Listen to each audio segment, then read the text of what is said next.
Okay, so we are going to create our first Scratch lesson to mimic the Space Invader game. And the very first thing we need to do is, first goal is to create a stage that has a black background. So once you start up a new file in Scratch, you're going to have the standard white background with the Scratch the Cat mascot. We don't need Scratch the Cat for this exercise, so we're going to go ahead and delete Scratch. So how do I get rid of the sprite? I will just right click on the sprite and choose the delete option. There, it's gone. Now how do I change the backdrop?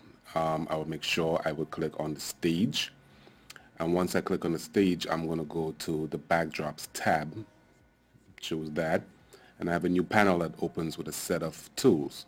Now I'm going to choose the fill tool, and I'll make sure the color is selected as black. It's set to black at default, so I will just click anywhere in this screen, and there I have my black background. Okay, we're now ready to add our very first sprite, the Canon sprite, which is the player object that's going to be controlled by the arrow keys. So the first thing we need to do is download the sprite image from the web or whatever source that you're using. I've already done that, so to upload something that's pre-made, I would go to this icon at the bottom of the screen, right? So you have four choices. The very first one would be to choose a sprite from the library, create your own sprite, upload, or take a photo. All right, so I'm going to choose to upload a sprite from the file. All right, so here I have ship, and I'm going to use that icon that's right there. All right, so choose open, and it imports it directly into my sprite library. So I will drag the sprite icon to the bottom of the screen. This is pretty much where the player sits during the game. And I need to now add controls to this object, right? I need to be able to move it to the left and the right once I press the arrow keys, the appropriate arrow keys.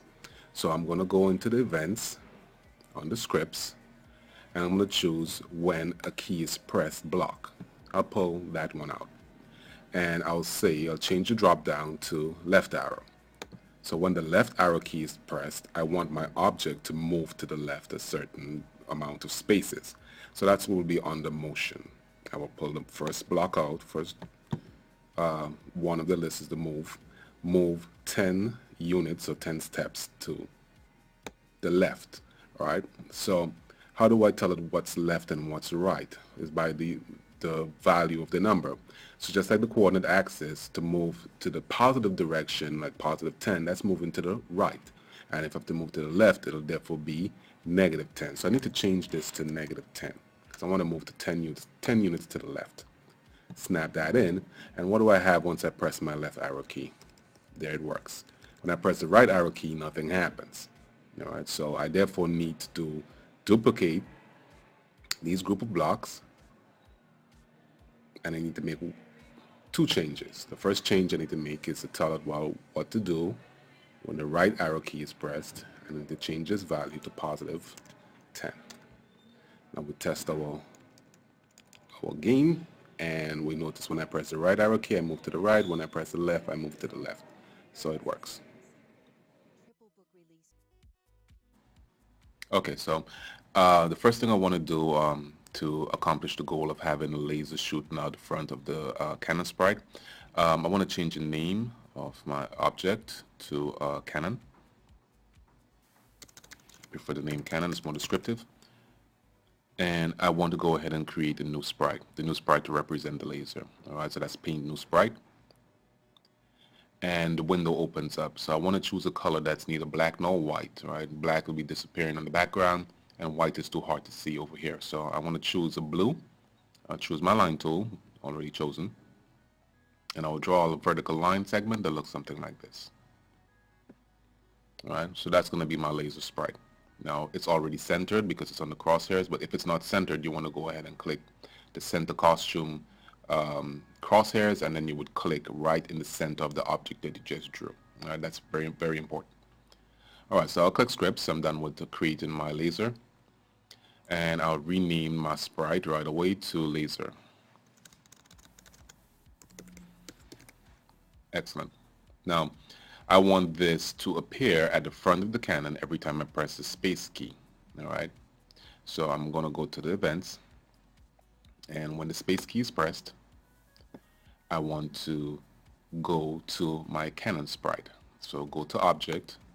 In this case, it's going to be cannon.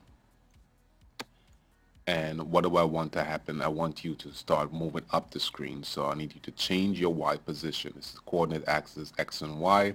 Y is being the vertical axis. So change Y by, keep the default value of 10. Let's see what happens once we press the space bar. We're moving around. The laser just stays at the front. It doesn't travel up the screen. So therefore, we need to have this instruction repeated a certain number of times because we want to move up the screen in increments of 10.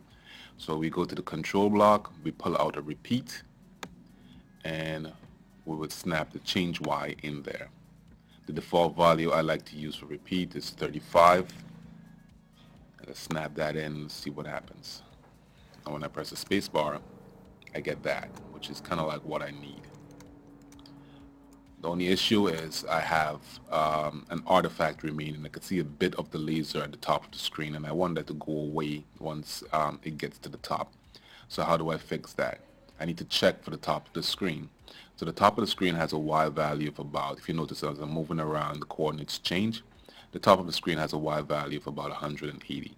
So if, pull out the if then block under control, pull out an operator, the greater than symbol. So if the Y position is greater than 180, I need you to disappear. All right. So if the Y position, which is under motion, all the way down to the bottom, so if Y position is greater than 180, all right, that's my condition, that's my check. That tells me the top of the screen. Then, so if the Y position is greater than 180, then I need you to disappear. All right, that's hide. Hide is under the looks group. And where would I put this if then condition? Right after I change my Y. So it'll come in, it'll change the Y, it'll check to see if this is the top of the screen. If it's not the top of the screen, it'll change the Y again, and I'll keep on changing the Y until it finally gets to the top of the screen, then it's going to hide. The rule of thumb for using a hide, wherever you use a hide, you need to use the opposite operation, which is show. All right. So show is going to be placed whenever the space key has been pressed. So press the space key, go to the cannon, show myself, then do all of these operations, and if I get to the top, hide. Let's see what that looks like. There. That works the way we intended it to.